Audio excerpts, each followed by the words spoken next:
Chapter 19. Malamang nga kaya dahil wala ito ng ilang araw at may inaasikaso raw ang tungkol sa pagkahuli ng kapatid niya. Pinilit ko siyang alisin sa isip ko pero parang naging affected talaga ako sa nalaman ko. Kaya mabuti na lang talaga na tinuloy ko ang lakad with Jasper para ma-divert naman ang utak ko. Ma'am Mira, halika na at tayo na ang next. Sumunod na lang ako kay Jasper. Mabuti at may slot pa na nakuha si Jasper para dito sa ride namin. Ito na ang nag-asikaso ng lahat at katawan at gamit ko na lang ang dala ko dito sa Pampanga. Matapos kaming i-orient ay nagpunta na kami sa area kung saan sasakay sa hot air balloon. Akala ko ay kasama ko si Jasper sa isang basket pero ako lang pala na mag-isa ang sasakay kasama ang isang staff ng festival. Wala naman na problema sa akin at 30 minutes ride lang naman ang kinuha namin ni Jasper na oras. Baka rin kasi malula na ako kapag sobrang tagal. Oh, kaya naman ay masuka pa ako. Nakaporma na ang mismong balon kung saan pinapainitan na ng isang burner. Pinapasok na rin ako sa loob ng basket at mayroon akong nose iPad na lalaking naroon at tinitingnan yata ang safety nitong sasakyan namin. Natigilan pa ako dahil sa tindig ng lalaking nakatalikod ay parang si Jared lang. Napailing na lang ako nang bigla na naman na pumasok sa isip ko ang lalaking yun. Nakakainis. Binaling ko na lang ang tingin kay Jasper na kumakawi na sa akin. Lang sandali lang ay kinabit na ang balon sa basket. Agad akong napahawak sa basket nang mahigpit nang umangat na ang balon. Bigla rin ay naghihiyawan na ang mga tao dahil naa-amaze na may hot air balloon na naman nalilipad. Nagawa ko pang kumaway kay Jasper. Lumakas na ang kabog ng dibdib ko habang papaangat ang balon. Nakakakaba na nakaka-excite, lalo na nang unti-unti kong nakikita ang view mula sa itaas. Unti-unti ay lumilit ang mga taong nakikita ko sa ibaba kasabay ng pag-angat namin. Ang saya, ang sarap, ang ganda, nausal ko. Yeah, you're beautiful, my baby. Tuldok-tuldok panipik. Nanlaki ang mata ko nang marinig ang pamilyar na boses. Agad kong nilingan ang likod ko. Jared, paanong nandito ka? Nagawang kong itanong sa kabila ng pagkabigla. Binaling ko muli ang tingin sa ibaba. Medyo nalulula na ako na hindi ko maintindihan dahil mas mataas na kami ngayon. Kung pwede lang na tumalon ay ginawa ko na. Natatakot akong kumilos ng masyado dahil baka mawala ang balance nitong balon at maiuwi pa akong bangkay kay heaven. Baby, sambit ni Jared sabay hawak sa may balakang ko.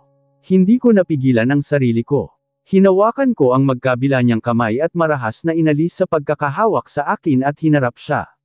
Sa ginawa kong yun ay pakiramdam ko na mawawalan ako ng balance. Bigla tuloy akong napahawak sa dibdib niya. Kinuha ni Jared ang pagkakataon para hapitin ang bewang ko at hinigpitin pa nga niya ang pagkakahawak dun kaya mas nagdikit ang katawan namin. Pati mga mukha namin ay ang lapit na sa isa't isa na nasa samyu ko na tuloy ang mabango niyang hininga.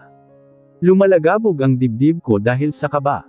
Hindi ko na alam kung dahil ba sa takot na mahulog kami dito sa taas o dahil sa lapit namin sa isa't isa. Gustuhin ko man na magwala at itulak si Jared ay hindi ko magawa dahil sa delikado ang kinatatayuan namin ngayon. Mukhang na-corner niya ako sa sitwasyon na wala akong kawala at walang magagawa kung hindi ang kumapit sa kanya. Bitawan mo ko. Sinubukan kong itulak siya pero feeling ko ay nag-iiba ang galaw nitong hot air balloon. Pakiramdam ko lang din siguro dahil nga nakalutang kami sa ere. Please, baby, try not to move too much. Or we might lose our balance and fall out of here.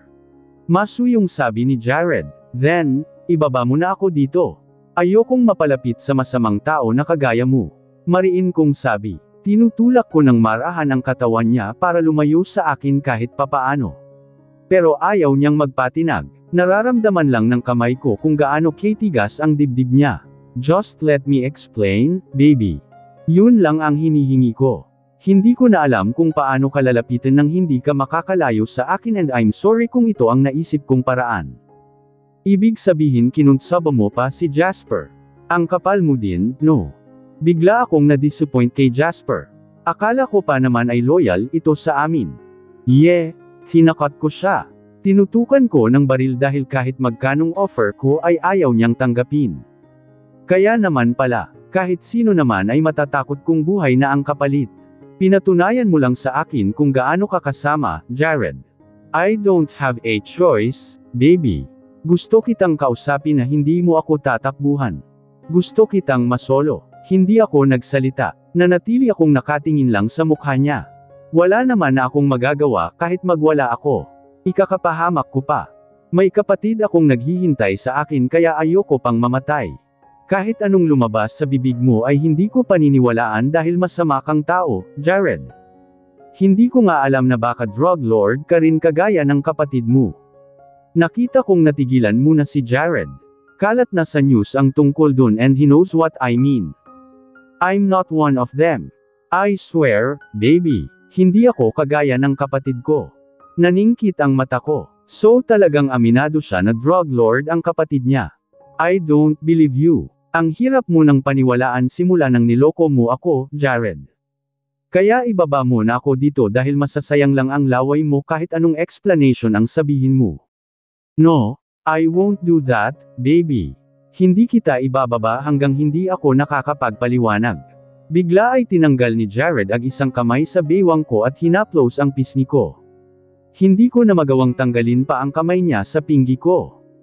Nawalan na rin ako ng lakas sa halo-halong emosyon na nararamdaman ngayon. Naramdaman ko ang init ng kamay ni Jared. Naramdaman ko na naman ang pamamasa ng mata ko at nagbabadyang luha at nakikita niya yun dahil sinasalubong ko lang ang tingin niya sa akin. Pero pinigilan ko pa na tumulo ang luha ko. Do you know that back in college, I secretly trained as a hot air balloon pilot? Sambit ni Jared. Hindi ako kumibo. Mas pipiliin ko na lang na manahimik, makinig sa sasabihin niya at ilalabas ko na lang sa kabilang tanga ang anuman ang kasinungalingan na sabihin niya. Naramdaman ko na lang na lumuluwag na ang kapit ng isa niyang kamay sa bewang ko pero pinili ko na lang din na hindi gumalaw at tisin ang presensya niya. Binalik niya rin ang isang kamay sa may bewang ko. Patay na patay ako sa classmate ko dati, her name is Celestina and she was my first love, malamlam ang mata ni Jared habang sinasabi yun. Kapag in love ka talaga gagawa ka ng bagay na hindi mo akalain. Binalak kong dalhin rin siya dito pero hindi na nangyari yun dahil namatay siya. Pinatay siya. Isa lang ang alam kong may gawa noon. Ang daddy ko napatay na rin. He never admitted na pinatay niya si Celestina pero siya lang ang alam kong gagawa noon. Bigla ay naging interesado ako sa sinasabi ni Jared. Ang daddy niya pinatay ang first love niya. Binasted na niya ako ng college pa lang kami. Pero makalipas ng ilang taon ay hindi ko inakala na muli kaming magkikita. Niligawan ko siya muli and luckily ay sinagot niya ako.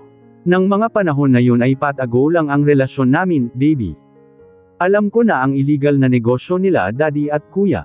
Bawal akong magkagusto sa iba. There is an agreement between my father and his partner. A marriage agreement that I will marry someone, and that is the daughter of my father's friend. She's the one na nakita mong kasama ko sa restaurant. She is Cindy. Napaawang ang bibig ko sa narinig. Ayoko pa rin na maniwala sa mga sinasabi niya pero hindi ko maiwasan na hindi makinig. Napapahigpit tuloy ang kapit ko sa dibdib niya nang hindi ko namamalayan. Pero si Celestina ang mahal ko. Kinailangan kong itago ang relasyon namin. Mahirap. Mahal na mahal ko siya. Nabuntis ko siya and I promised to marry her kapag okay na ang lahat. Ang dami ko nang naisip na proposal sa isip ko.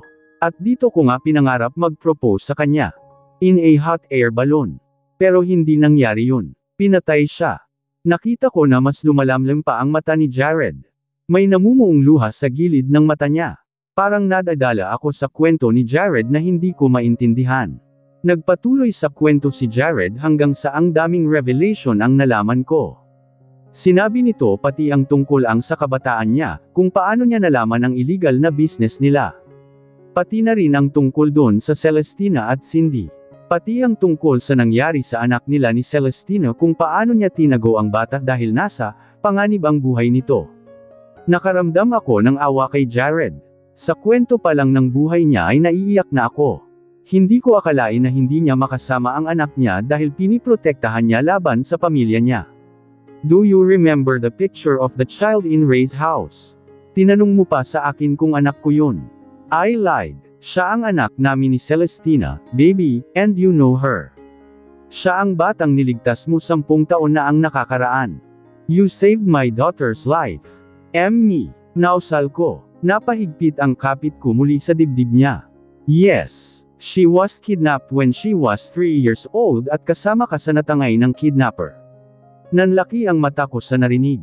Siya ang batang yun. Tandang pananong panipik. Gulat na tanong ko. Kanina ay sinabi ko na hindi maniniwala sa mga pinagsasabi ni Jared. Pero nadala ako sa sincerity ng mga mata niya. Hindi ko na rin alam kung ilang minuto na siyang nagkokneto sa akin. Nagtagumpay siya na masolo ako para marinig ang side niya. Ngayon ay nawala na sa isip ko ang kumawala pa sa kanya muna at tapusin muna ang kwento niya. Sinabi pa sa akin ni Jared ang nangyari matapos kong dalhin sa ospital. Pati ang ginawa niyang pag-stalk sa akin. Nakonect ko na, kaya pala sobrang nagulat siya sa akin nang makita niya ako sa elevator ng first day ko sa trabaho. Kaya pala kahit napakasungit niya sa halos lahat ng empleyado ng kumpanya ay iba ang treatment niya sa akin. Kaya pala, matagal na niya akong kilala. Hanggang sa naikwento niya na sa akin ang mga nangyari kung bakit siya nagipit at kinailangan na ipagtabuyan ako. Doon na nagsisimulang maging emosyonal ako. Bumalik ang galit ko sa dibdib. Kaya pala siya nawala ng ilang araw noon para asikasuhin raw ang pagtatanan ni Cindy at ng boyfriend nito. Para raw hindi na matuloy ang kasal nila. Pero nahuli sila ng daddy nila at nalaman na may affair kami dahil sa isang picture doon sa hotel kung saan kami nagkita. Natigilan na si Jared sa pagwento ng tuluyan na tumulo ang luha ko. Kung totoo man ang mga sinabi mo, Jared, mahihirapan pa rin akong patawarin ka. Kung sinabi mo ng mas maaga ay baka naintindihan ko pa. Masyado mo akong sinaktan. Nahilam na ang mata ko ng luha at pinahid yun ng isang palad niya na hinayaan ko lang. I'm sorry, baby. Please forgive me. I'll prove to you that everything I said was true. Patay na si Daddy at si Cindy. Nakakulong na si Kuya pati ang father-in-law ko. Nothing stands in the way of our love anymore. Marry me, please, and let's pick up where we left off. Puno ng pagsusumamo ang boses niya. Doon na ako niyakap ni Jared ay pinilit ko nang ilayo ang katawan ko sa kanya. Ayoko pa rin na magpadala sa kanya. Agad naman na kumawala sa akin si Jared dahil tila nawawalan na kami ng balance. Kahit ayokong gawin ay napakapit tuloy ako sa balikat niya. No, mariing akong umiling. Mataas na rin ang boses ko. Hindi ko kayang patawarin ka dahil sa nangyari sa anak natin. Hindi ko alam kung paano pa makikasama sa'yo. Habang buhay ko lang maaalala ang anak natin. Anak natin na wala ka man lang pakialam hanggang ngayon. Simula nang magkita tayo ay niwala akong narinig sa bibig mo na tungkol sa kanya. Hindi mo minahal ang namatay nating, Carlo is not dead. Putol ni Jared sa mga himutok ko dahilan para matigilan ako. Anong ibig mong sabihin? Tanong ko habang hilam pa rin ng luha ang mata. Napalunok si Jared. Doon na lumuwag ang kapit niya sa akin hanggang sa bumitaw siya sa katawan ko. Agad kong kinapa ang basket sa likod ko at kinapit ko ang isang kamay doon para hindi ako mahulog. Biglang napamura si Jared at napahilamo siya sa mukha niya. I'm sorry, baby. I don't know how you will forgive me. Hindi pa rin nagsink in sa akin ang sinabi niya tungkol kay Carlo. Hanggang sa biglang lumuhad si Jared na kinaawang ng bibig ko. Pinahid ko muna ng isang kamay ang luha ko. Labis ang pagtataka ko sa kanya. Bakit, Jared? Anong ibig mong sabihin na buhay si Carlo? Tanong ko muli habang sobrang lakas na ng kabog ng dibdib ko. Imbes na sagutin ako ay kinuha niya ang isang kamay ko at hinalikan yun. Hindi ko na maipinta ang mukha niya nang nilingan ang mukha ko habang nakaluhod siya. Renz, Carlo is our son, baby. Hindi namatay ang anak natin. Ninakaw ko siya sa'yo. Sambit ni Jared na kinagimbal ko. Ma'am Mira, napalingon ako sa humahanggos na si Jasper na paparating na dito sa kung saan nakapark ang kotse nito. Jasper, hagulgul ko. Malapit na si Jasper kung nasaan ako at mabuti ay nakikita ko pa ito kahit hilam na ang mga mata ko ng luha.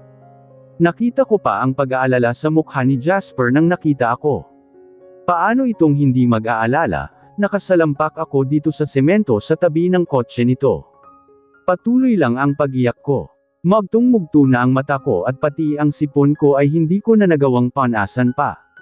May ilang tao na nakakita sa akin kanina dito at nilapitan pa ako pero hindi ko sila pinansin nang tila gusto nila akong itayo dito sa gilid ng sasakyan.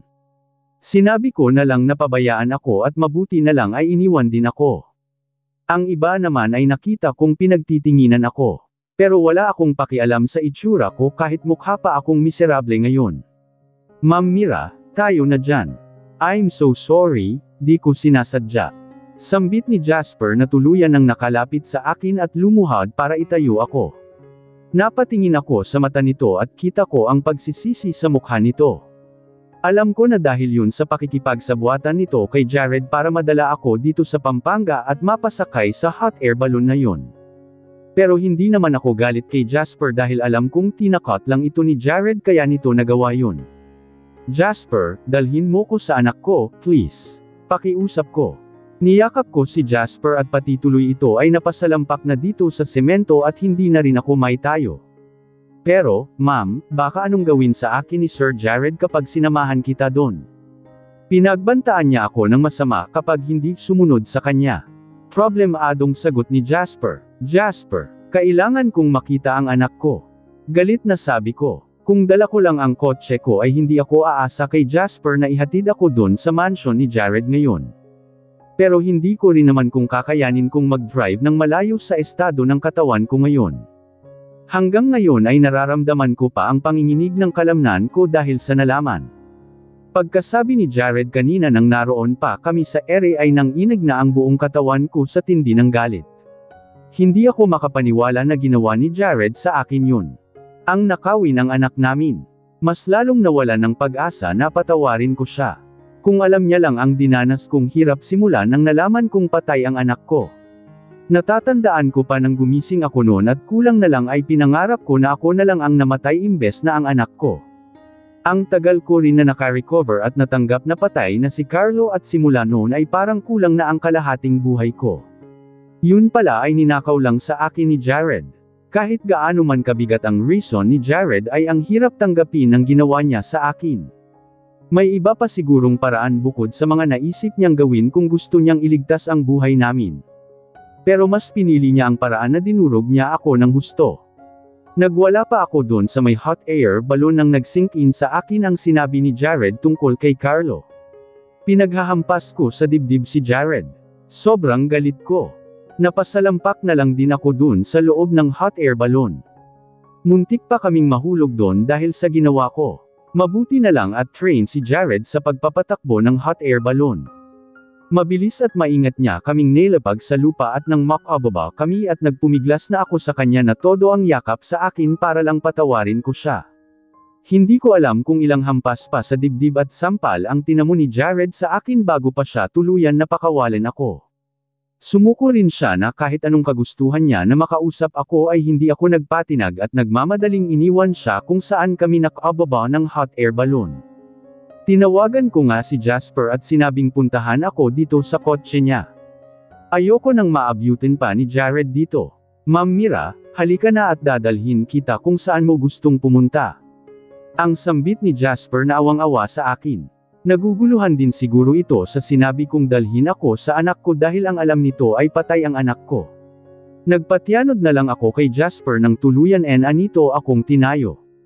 Pinilit kong ayusin ang sarili ko. Pinunasan ko ang luha ko. Inabutan ako ni Jasper ng panyo dahil pati ang sipon ko ay tumutulo na.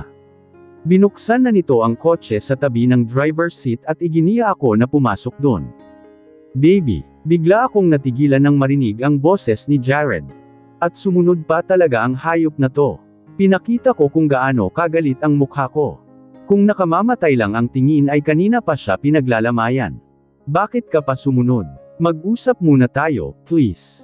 Pakiusap ni Jared na akmang lalapitan ako. Wala na tayong pag-uusapan. I'll get my son now at hindi mo ko mapipigilan. Jasper, bring me to my son. Marlang utos ko sabay sakay sa kotse. Sir Jared, sorry po. Narinig ko pang sambit ni Jasper sa lalaki bago nito sinara ang pinto at umikot papunta sa driver's seat. Binuksan na ni Jasper ang makina. Diretso lang ang tingin ko habang si Jared ay nasa gilid pa rin ng kotse. Ramdam ko ang paninitig nito mula sa labas. Kinatok pa nito ang bintana sa labas pero hindi ko pinansin hanggang sa pinatakbo na ni Jasper ang sasakyan. Doon lang ako nag-aksayang tingnan si Jared mula sa side view mirror.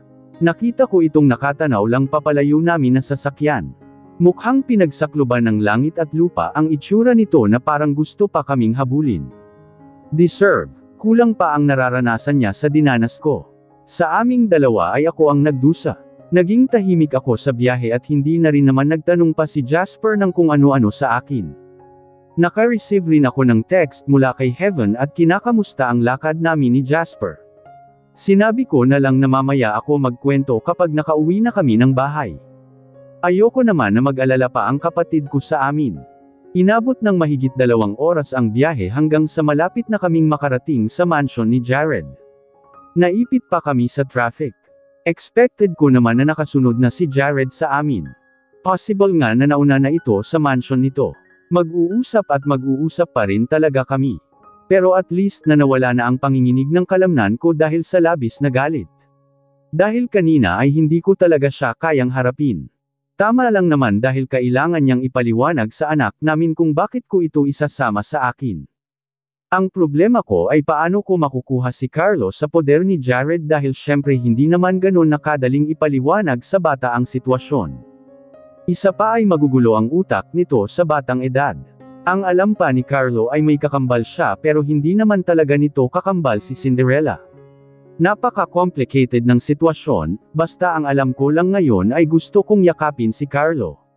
Kaya pala unang kita ko palang sa batang yun ay iba na ang pakiramdam ko. Parang tumigil na ang mundo. Kaya pala hirap na hirap akong iwan ang pagtuturo dahil sa lukso ng dugo ko sa bata. Pagkarating namin sa mansion ay agad akong bumaba ng kotse ni Jasper. Agad akong nag-doorbell at may nagbukas agad na tila talagang naka-antibay sa pagdating ko. Ma'am Miracle, tuloy po kayo. Magalang na sabi ng tauhan ni Jared. Siya rin ang tauhan na nadatnan ko ng first time ko na makapunta dito. Pumasok na ako sa gate. Binuksan rin ng maluwang ng lalaki ang gate para makapasok ang kotse ni Jasper. Ilang sandali lang ay nagsabi na ako kay Jasper na hintayin na lang ako kung saan niya ay park ang sasakyan dahil hindi naman ako magtatagal. Sinamahan pa ako ng lalaki patungo sa kung nasaan si Jared. May office siya dito sa mansion niya at doon ako dinala. Where's my son? Seryoso kong tanong matapos isara ng tauhan ang pinto. Nakaupo si Jared sa swivel chair nito na tumayo nang nakita ako. Baby, pinatawag ko na ang kambal. Mahinahon na sambit nito habang naglalakad na papalapit sa akin. Isa lang ang anak na kukunin ko. Si Carlo lang. Mariing sabi ko. Baby, pwede ba wag mo akong ma-baby? Huwag ka na rin nalalapit sa akin kung ayaw mong mahimatay ako sa galit sa'yo. Calm down, Mira, please. Sambit ni Jared at mabuti na lang ay halatang halata ang takot niya sa akin. Can you just do me a favor na wag mo nang guluhin ang isip ng mga bata? Alam nila Carlo at Ella na kambal sila. Mahihirapan silang intindihin sa ngayon ang bagay na yun. I need to wait for the right time, that's not my problem anymore, Jared. Problema mo na magpaliwanag kay Ella. I know. Iniisip ko lang ang kapakanan ng mga bata. Anak ang turing ko kay Ella kahit hindi kami magkadugo. At si Carlo, alam ko na maapektuhan siya kapag nalaman ang tungkol sa mga totoo nilang pagkatao. Carlo loves his sister so much. Natigilan naman ako sa narinig. Hindi ako nakaimik. Alam ko naman na may point siya sa part na yon. Nakita ko rin ang concern ni Carlo sa kakambal niya sa ilang araw na nakasama ko sila. I will tell the kids that you are their mother. Pero hindi ko sila maibibigay sa'yo. Kailangan pa nila na mag-adjust, huwag mong hayaan na umabot pa tayo sa korte, Jared. Kaya kitang labanan kahit umabot pa tayo sa Supreme Court, makuha lang ang custody ni Carlo. Kapal talaga ng mukha ni Jared. Naging instant dalawa ang anak ko. Gusto pang ipaako sa akin bilang mommy pati si Cinderella. I know, hindi ako lalaban sa'yo, baby ko. Gusto ko lang na mapalapit din ang mga bata sa'yo. Ayokong mahirapan ka na kunin pa ang loob nila. I'm just thinking na tumira ka muna dito sa mansion ko hanggang sa maging close mo sila. Then you can get them when everything is okay at tanggap ka na nila bilang mommy nila. I promise I won't chase after them anymore if that's what you want. Ipapaubaya ko na sa'yo ang anak natin even though it hurts to be away from them. Seryosong sabi ni Jared, naningkit na lang ang mata ko sa narinig kay Jared. Isang pagak na tawa ang pinakawalan ko matapos siyang titigan ng masama. Do you think that I'm still that 19-year-old girl na kaya mong utuin, ha? Baby, I'm just concerned with the kids, you're just concerned with yourself. Gusto mo lang akong ma-corner dito sa bahay mo para gawing parausan. Hindi ba ganon ang sinabi mo sa akin dati? Parausan. Tandang padamdam panipik. I'm sorry if I used that word before. Kahit kailan hindi ko inisip na ganun ka sa akin, baby. Inangkin kita dahil mahal kita. Mahal na mahal. Nakita kong bumalatay ang sakit sa mukha ni Jared. Though he confessed that everything hurtful words he said to me before was lie, masyado niya akong sinaktan sa mga salita niya at tumatak yun lahat sa isip ko. Hindi ko na nagawang sumagot pa kay Jared dahil nakarinig ako ng katok sa pinto. Nasa likod ko lang yun kaya tumalikod ako at ako na lang ang nagbukas noon dahil feeling ko ay dinala na sa akin si Renz Carlo. Ang lakas ng tahip ng dibdib ko habang binubuksan ang pinto. Hanggang sa makita ko na si Renz Carlo nakatabi si Cinderella. Parang may naghabula na kabayo sa dibdib ko. Daig pa ang naramdaman ko sa first kiss namin ni Jared. Teacher miracle. Agad na sabi ni Renz Carlo. Day off ko ngayon kaya sobrang na-surprise ang bata na nakikita niya ako ngayon dito. Hindi ko naalintana ang paligid ko. Parang gustong ipasok ng kasambahay ang dalawang bata dito sa loob ng office ni Jared pero hindi na yun natuloy dahil agad akong lumuhod para pagpantayan ang mukha namin ni Renz Carlo. Naramdaman ko nang nagbadiya ang luha ko na ayaw magpapigil. Kusang tumulo yun at nakita kong nagkaroon ng pagtataka sa mukha ng dalawang bata. Pinagsalit ko ang tingin ko sa kambal. Renz Carlo.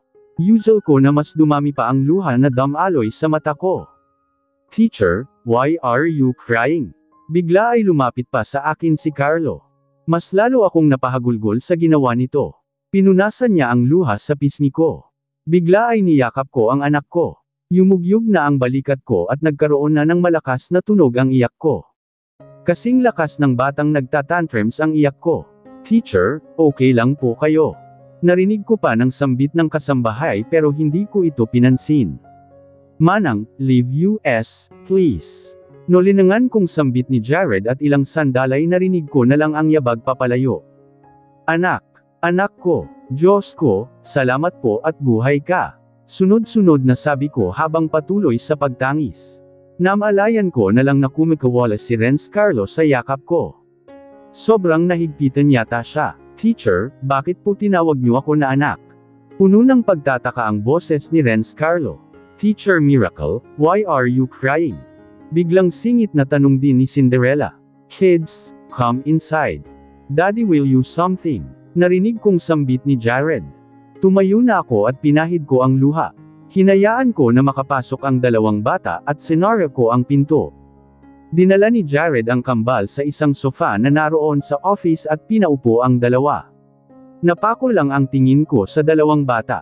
Nakaluhod si Jared sa lapag habang ni-level ang mukha sa mga bata. Mga baby, I know you're still young para maintindihan. Hindi ba sinasabi ko sa inyo na patay na ang mommy niyo bata pa lang kayo? Yes, Daddy. Halos sabay na bigkas ng dalawa sabay tango. Your mommy wasn't really dead. Your real mom is your teacher miracle. Nakita kong nagulat ang dalawang bata sa narinig nila kay Jared. Ilang sandali ay biglang umiyak si Cinderella. Really, Daddy, we have a mommy? Why yes, baby Ella, as she is your mommy. Muling sambit ni Jared na lumingon sa akin. Mukhang desidido si Jared na pati si Ella ay ipaako muna sa akin bilang mommy nito. Walang problema sa akin yun. Ang importante ay makasama ko si Carlo at tanggapin ako ng bata bilang mommy nito. Iniwasan ko na magtama ang mata namin ni Jared. Tanging kay Renz Carlo lang ako nakatingin. Inaero ko ang reaksyon ng anak ko. Parang maliyak rin ito na hindi maintindihan. Naiintindihan ko ang reaksyon nilang dalawa. Bata pa kasi sila at teacher ang pagkakakilala nila sa akin. Naguguluhan sila. So we have a mommy now. Hindi na po kami maiinggit sa ibang classmate namin na may mommy. Sambit ni Ella. Ngayon ay nakita ko na nakangiti ang magandang bata. Tumayo si Ella ay lumapit sa akin. Niyakap niya ako ay hinaplos ko ang buhok nito. Sweet na bata si Ella at hindi mahirap mahalin. Kung ang pagkukunwari ko na maging ina nito ang ikasisiya nito ay gagawin ko. Dahil alam kong kapag masaya si Ella ay magiging masaya rin si Renz Carlo. Tumingin ako kay Carlo na nakatingin sa akin at ilang sandali ay umalis na ito sa sofa at lumapit sa akin.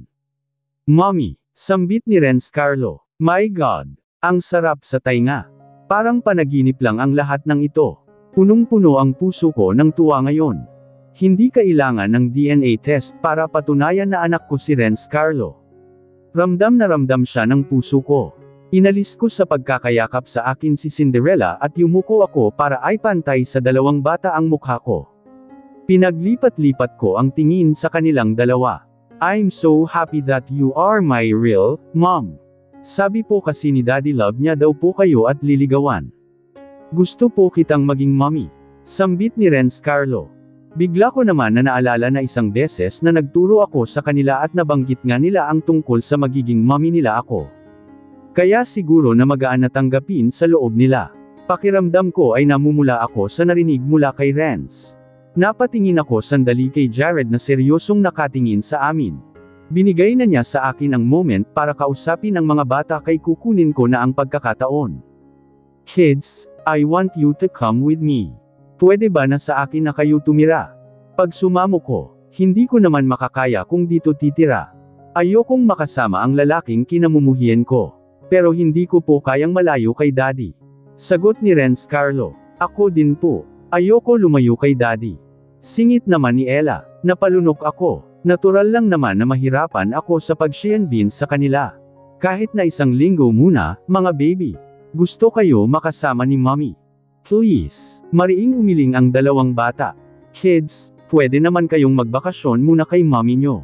Kahit mga 1 week muna para makabonding nyo siya, right? Mahinahon na sabi ni Jared na ikinatuwa ko. At least ay nag-i-effort siya na tulungan akong convince ang mga bata.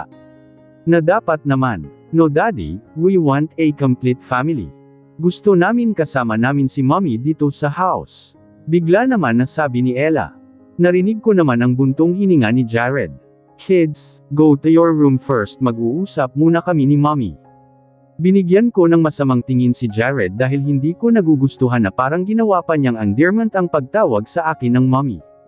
Opo, Daddy. Sambit ni Renz Carlo. Mommy, sana po, dito ka na po tumira sa bahay namin para complete family po tayo. Sambit ni Renz Carlo na hindi ko naman nasagot. Lumabas na pareho ang dalawang bata. Nagpahabol pa sila ng yakap sa akin. Hinarap ko si Jared. Seryosong mukha ang pinakita ko sa kanya habang siya naman ay malamlam ang mata. Baby, don't worry. I'll talk to them. Pero sa tingin ko ay mahihirapan akong i-convince sila. Maybe the best thing to do is for you to stay here. If you think na papayag akong tumira dito, nagkakamali ka. Hindi ko papayag na tumira sa isang bubong na kasama ka. Never. Itaga mo pa sa bato. Galit na sabi ko. 3/4. Ate, kumpleto na ba ang mga dadalhin mo? Narinig kong tanong ni Heaven habang sinasara ko ang molita na dadalhin ko papunta sa mansion ni Jared. Simula ngayong araw ay doon muna ako titira. Mag-iisang linggo na ang nakalipas nang malaman ko na anak ko si Renz Carlo. At lahat ng nangyari ay nakwento ko kay Heaven. Dinalaw na rin ni Heaven ang pamangkin nito at kagaya ng reaksyon ko ay halos baldeng luha ang binuhos nito at hindi makapaniwala na buhay ang anak ko. Sa nagdaang linggo ay nagpatuloy ako sa normal kong buhay na pumapasok sa school sa morning class ko at nag-tutor naman sa dalawang bata sa afternoon. Pero hindi kagaya ng dati ay iba na saya ko tuwing nagpupunta kina Jared para lang makita ang anak ko. Kahit anong convince ko sa daw ang bata ay ayaw nilang sumama sa akin. Sobrang sama ng loob ko dahil mas importante sa kanila si Jared. Hindi ko naman masisisi dahil ito na ang kasama nila simula pa nang sanggol sila. Ang hirap tuloy mikiemo ng pagmamahal sa anak ko na mas lamang ang pagmamahal sa daddy nito. Halos araw-araw rin na nagsasabi sa akin si Carlo at Ella na doon na lang ako tumira. Pero dahil sa pangako ko na hinding-hindi titira sa mansion na yun ay tinikis ko ang dalawang bata. Hanggang sa iniyakan na nila ako para lang tumira ako doon. Parang doon na naduraj ang puso ko at hindi ko kayang isipin muna ang sarili ko. Ang tagal ko nang gustong makasama ang anak ko pero tinikis ko. Wala na akong nagawa kung hindi ang ibaba ang pride ko at sumang-ayon sa gusto ni Jared. Pero kung inaakala ni Jared na tatrituhan ko siya ng maayos ay nagkakamali ito. Titira lang ako bahay na yun para sa mga bata. Nakaplano na ang lahat ng gagawin ko. Kukunin ko ang loob ng 2 bata at kapag nangyari yun ay ilalayo ko sila kay Jared. Titiyakin ko na sa akin na sasama ang mga bata. Kung may balak man si Jared na landiin ako ay hinding-hindi siya magtatagumpay. We're here, Ate Mira. Sambit ni Heaven at matapos ay bumusina ang sasakyan nito sa malaking gate ng mga kabalyero. Kanina ay payapa na ang puso ko pero ngayon ay nakakaramdam na naman ako ng kaba dahil sa desisyon na ginawa ko. Isipin ko pa lang natitira akong kasama si Jared ay halo-halong emosyon na ang nararamdaman ko. Pero para kay Carlo ay titiisin kong tumira dito. May nagbukas agad sa malaking gate at pinasok ni Heaven ang kotse nito. Ilang sandali pa ay naglalakad na kami papunta sa mismong mansion ni Jared habang buhat ng ibang tauhan ang mga molito ko. 2 molito lang ang dala ko. Hindi ko naman kasi gustong magtagal dito. Hindi naman siguro aabot ng 1 buwan ay tuluyan ng mahuhulog ang loob sa akin ng mga bata at pwede ko na silang dalhin sa bahay ko. Good morning po, Ma'am Miracle, Ma'am Heaven. Masayang bati ng kasambahay na sumalubong sa akin. Good morning, Manang. Ang anak ko po. Agad kong tinanong. Nasa kwarto lang nila, Ma'am Miracle. Kanina ka pa nga nila hinihintay. Alam naman na ng kasambahay na ako ang ina ng kambal. Kinausap na ito ni Jared. Pero syempre ay hindi na ito nagbigay ng sobrang detalye kung paano nangyari. Pati ang lolo ni Jared ay nasabihan na rin ng tungkol sa akin at relasyon ko sa mga bata. Hindi nga ito makapaniwala na ako ang tunay na ina ni Carlo. Ang alam nito ay pati si Cinderella ay anak ko. Mabuti na rin siguro ang ginawa ni Jared na wag munang lituhin ang utak ng mga bata na hindi sila totoong kambal. Kapag may isip na lang sasabihin kay Ella ang totoong nangyari sa mga magulang nito. Manang, may pasalubong po pala ako para sa kambal. Pati na rin po sa inyo. Kaya medyo natagalan dahil hinintay ko pa itong maluto. Narinig kong sambit ni Heaven at inabot sa kasambahay ang dala nitong cake. Si Heaven mismo ang nag-bake noon habang nag-eempake naman ako kanina. Wow! Salamat po, Ma'am Heaven. Hulog po talaga kayo ng Heaven. Parang ang sarap nito. Sambit ng kasambahay na sinisilip pa ang dala ng kapatid ko. Ako naman ay umiikot na ang paningin ko sa mansion. Hinahanap ng mata ko si Jared. Mabuti naman at hindi ito ang sumalubong sa amin ngayon. Sa ilang araw kasi na nagpupunta ako dito bilang tutor ng 2 bata ay ito na lang ang laging bumubungad sa akin. Nagtataka nga ako dahil laging narito sa bahay si Jared. Dito yata dinadala ang lahat ng trabaho sa opisina. Nabanggit lang naman ni Manang yun sa akin ng 1 beses na narito ako. Ang sabi nito ay sa umaga raw umaalis si Jared at tuwing tanghali ay umuuwi na rin. Malamang nga raw ay para naaabutan niya ako na narito sa mansion nila. 1/4 at syempre na-immune na siguro ito sa pagsusungit ko kaya ngayon ay wala siya kahit ang pagkakaalam ko naman ay wala rin itong pasok ngayon. Madalas kasi itong nagpapapansin sa akin. Minsan ay kakatok na lang kahit Sabado ngayon kaya walang pasok si Jared kaya expect ko na buong maghapon ko siyang makakasama pati na rin bukas dahil wala pa rin itong pasok.